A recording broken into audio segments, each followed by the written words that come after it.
Wes here. This is a little bit different for me. It is a series of 3 videos about primitive pottery firing. As many details as I can kind of plug into it. And it is a pre-celebration of 1,000 subscribers. I'm getting kind of close to that. And to celebrate that, I am giving away this culinary shoe pot, which is actually the pot that is fired in video number 2. And giving away some very valuable stickers if you're interested in that. I'll give all the details at the end of this video about how the giveaway works. The 3 videos, the first one is just talking about the mechanics of firing. Video number 2 is actually firing this pot, and it's basically an unedited, uncut version, so you can see the entire process. So it gets a little bit long, I know. And then video number 3 is another firing where I'm actually refiring a pot with sherds over it. And again, kind of uncut, unedited, so you can see the entire process. So I hope that has some interest to you, and let's get started. Hi, Wes here, Airstream Wanderings. Today I want to talk about basic firing of primitive prehistoric pottery. And I think firing can be kind of an intimidating thing for people, especially if you're not used to building fires. Now I have some other kind of basic tutorials, and this is the kind of the culmination of those. I did one about making basic pottery, another one about cleaning pottery, cleaning it up and getting it ready for painting. So the third one was a painting tutorial, and now this is firing. So I'll have all of the information down in the explanation part for the video.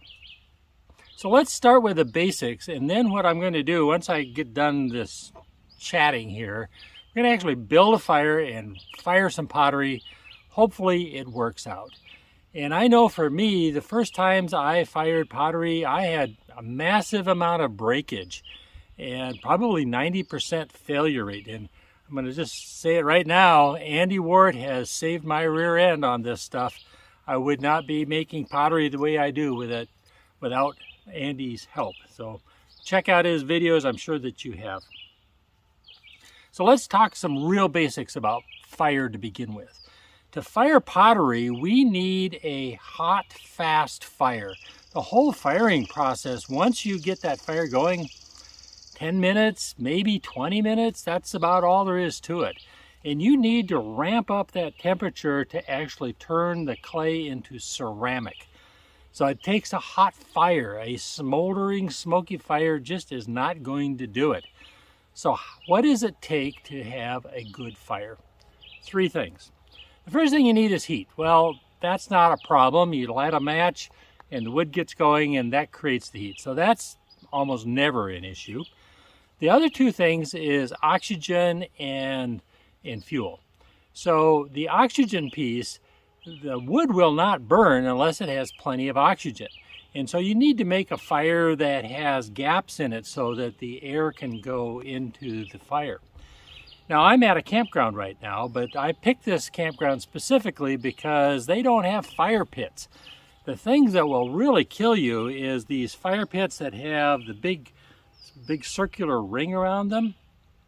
And what that does, it's great for security and safety reasons, but what it does is it doesn't let enough air get into the fire. And so if you have a smoky fire, you have 1 of 2 problems. 1 is that you're not getting enough air, or 2, your fuel isn't right. And we'll talk about the fuel in just a second. So having just a flat piece of ground, maybe a little shallow pit, but I think a flat ground is the best way to start. That will allow, it won't create any obstruction for the air to get in. So you're going to see when I build the fire that I'm going to try and stack the wood up in such a way that it lets air get into the fire. So it really gets going hot and fairly fast. So you want to be careful about building a fire like in a Weber kettle or anything that is deep, that it doesn't allow good airflow to get into your fire. And I think that is much of the problems that people have so you don't get a good hot fire. So the third piece to this is fuel, and typically we're going to use wood. You can use charcoal too. This can be a problem too. A lot of wood is not as dry as you want it to be. If it has moisture in it, that moisture has to heat up and it turns to steam. And if you see at the end of the piece of wood you're using, it's bubbling up, and then you've got moisture in it. So you want wood that will snap. If it doesn't snap, it's not dry enough. The other thing is that you don't want it to be too big. And I'll show you some examples of the wood that I'm using. This is maybe a little on the smaller size, but boy, as big as my arm is absolutely as big as you want it to be. So if you go and buy wood at the gas station, those bundles, well, that wood may be okay, although most of the time it is not dry as I would want it to be, but it's almost always too big. So you want pieces that are 1 to 2 inches in diameter, something like that. You want a fire that really gets going and burns pretty quickly.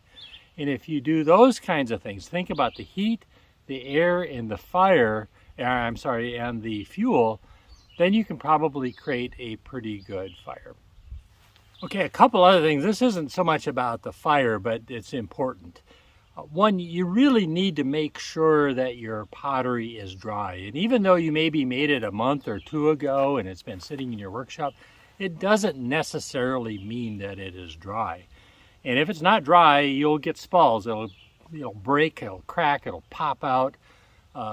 So there's a couple things you can do. One is to put it in the oven at home and just heat it for a while and drive out any moisture that is there. You'll also see today that I'm going to put some pots next to a primary fire. And the idea of that is to warm up the pot, but mostly to drive out any moisture. The other thing that the oven or the fire might do is raise the temperature of the pot a little bit so that there isn't quite as much thermal shock to the pot, but that isn't as important as making sure your pot is dry. The other thing is making sure that you've used clay that can withstand that thermal shock. For the most part, if you're using wild clay, you usually have to add some kind of temper, something that's not expansive. Something like sand works really well for temper. So sand will not shrink or expand in heat, where clay will. So that was my biggest problem when I first started. I was not using enough temper. There's 2 kinds of fires that we're going to build. First is the primary fire. The purpose of the primary fire, I think, is twofold. The first thing is to dry out any pottery that you might have. So you put your pot next to the fire and you rotate the pot so it drives out any moisture that might be in the pot. It also, I think, helps to raise the temperature of the pot itself, so there's a little bit less thermal shock. I'm not sure how important that is. So that's one thing that the primary fire does. I think another thing that helps is that it heats up the ground and any material around the fire. If you think about it, we want all of the heat from our fire to go into the pottery to actually bake or cook or make this clay ceramic. So if the ground and other areas are cooler, it's going to help to have those heated up a little bit. Also, if there's any moisture in the ground, that primary fire will drive that moisture out, so it's less likely to be a problem. Again, I'm going to show you how that primary fire works. Then we have a secondary fire, and that's the time when we actually put the pot in the fire and we get a fire going all the way around the pot and get it fired. Hopefully that all works out.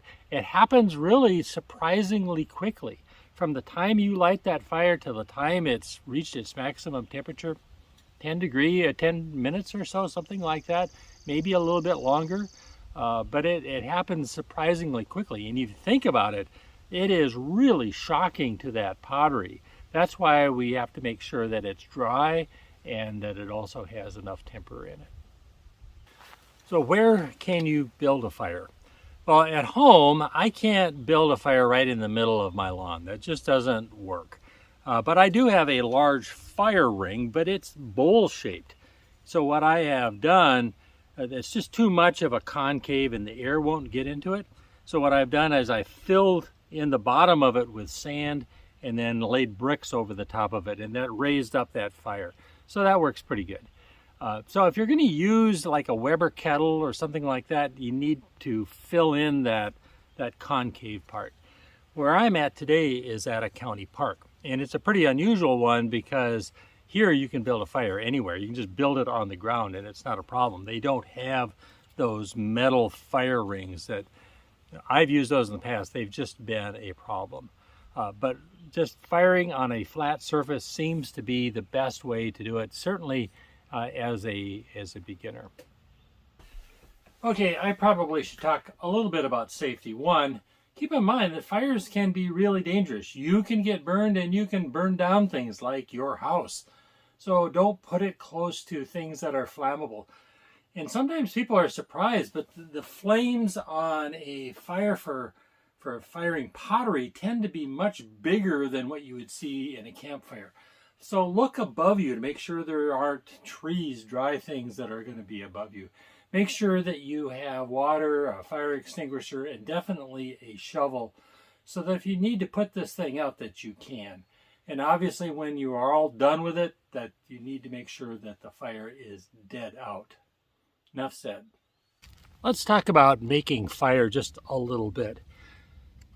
Each piece of fuel, generally wood in this case, has a kindling point. So obviously you cannot put a match up to something like this and expect it to burn it. The match is not hot enough. But if you do put a match up to something like this, it's going to have a chance of getting started. So in building fires, you need a mixture of really small things and successively larger things. And in a fire for firing pottery, probably something this big, maybe slightly bigger, is all that you need. And I'll show you how I build this fire, but what I do is I mix a variety of different sizes of wood, some very small things and then larger things. My goal is to put on all the wood that I need all at one time. Sometimes I have to add wood along the way if I feel like there's some gaps of some sort. But generally speaking, it's nice just to get it all done all at one time and get one fire. So in order to get it started, you need something small. I usually use paper. You can use dried grass. You can use a variety of different things. And I also tend to use this. Obviously not exactly authentic, but the nice thing about this lighter fluid is that you can get your fire started in a variety of areas. One of the things that you want to do is to have a fire that is even all the way around. And it is not unusual so that the fire is burning pretty well on one side, but maybe not very much on another. So you can add some extra lighter fluid or maybe some paper to, or some small sticks to get things going in an even way so that your pots actually fire in an even manner as well. So think about that. Having a variety of wood, and you want to have it all together, ready to go all at one time, so you're not out looking around for wood or chopping wood. So as long as we're talking about wood, what kind of wood should you use? Well, besides dry wood, you can use pretty much whatever you want, but some wood seems to work better than others. And depending on where you live, it might be somewhat different. I do not have mesquite where I live, but I do have some oak and ash and maple. Hardwoods seem to work pretty well. However, I've actually fired with pallet wood. I have a place near where I live where I can get all the pallet wood I want for free. It doesn't make very good coals, and it pops, and it may have some sap in it, but it burns really very quickly, and I can get a reasonably hot fire with it. So I think you can use any kind of wood you want. Having one type of wood and something that you are used to, that's probably a good idea. But pretty much anything will work as long as it is dry. The dryness is the most important thing. And you don't want wood that is kind of old and rotten and punky. If it's spongy to the feel, that's no good. You want stuff that's going to snap. And if it does that, it's probably going to be okay. Well, you made it through to the end of the video. Thanks for that. Here's how the drawing will go. If you are interested in participating in the drawing, all I need from you is a comment at the end of this video, and your name will randomly go into a drawing. And it can actually go in after video number 2 and video number 3. So you could possibly have your name in 3 different times. I will do a random drawing, and whoever wins, wins, and I'll send it to you, no cost to you. Now, in terms of the stickers, that's a little bit different. I've got 25, I think, of these to give away. I would ask that you leave a comment down below, but you also need to send me an email. So send me an email at airstreamwanderings@gmail.com. I need your name and address. That's all I need. I'm not going to use that in any other way. I'll delete it all when it's all said and done. But I would be happy to send you one of these stickers in celebration of 1,000 subscribers. That's all there is to it. So I hope you enjoyed this video. Thanks for coming along, and until next time, this is Wes wishing you health, happiness, peace, and love. Take care. Bye-bye.